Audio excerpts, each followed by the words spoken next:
Now we'll see the other part of the braking component, that is disc brake. So disc brake is the most important part after the pressure generating system, that is lines and the hoses. So on which we supposed to apply the all the force conveyed by the driver after the multiplication.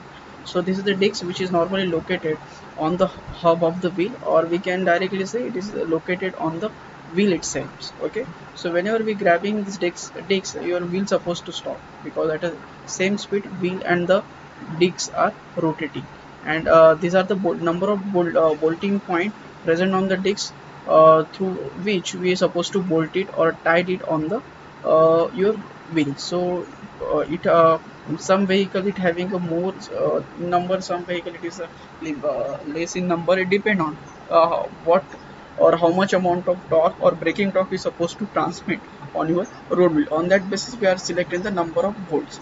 Here we can see only four bolting position is there. Here it is more than that. Even though in some vehicle you can observe at the front wheel both the side of wheel, two discs are located. Okay, some discs are having huge diameter, or we can say approximately it is equal to the alloy wheel.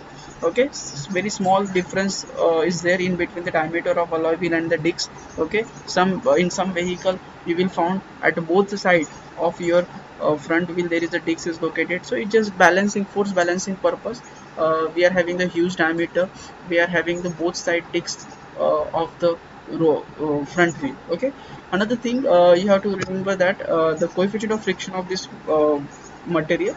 Okay, because that portion of the disc only supposed to communicate with the brake pad.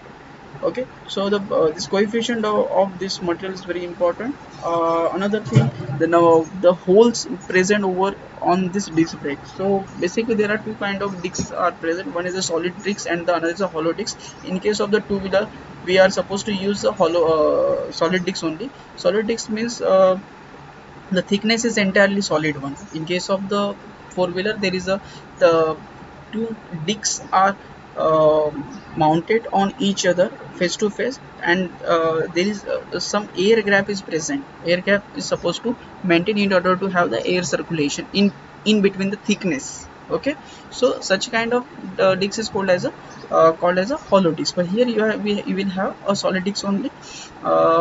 We can't prefer too much thickness. Whenever the disc is hollow, that time overall thickness of disc is increases. So here we just in order we just try to pull down the overall weight of the disc. So that's the number of holes we are making. By removing making of holes, we supposed to reduce overall weight of this disc, so inertia effect is reduces. Okay, so which also affect the life of the pad also, because as inertia increases the braking effort need to be applied by a pad on the disc is also increases, which is responsible the faster wear of your pad also. It develop the high heat.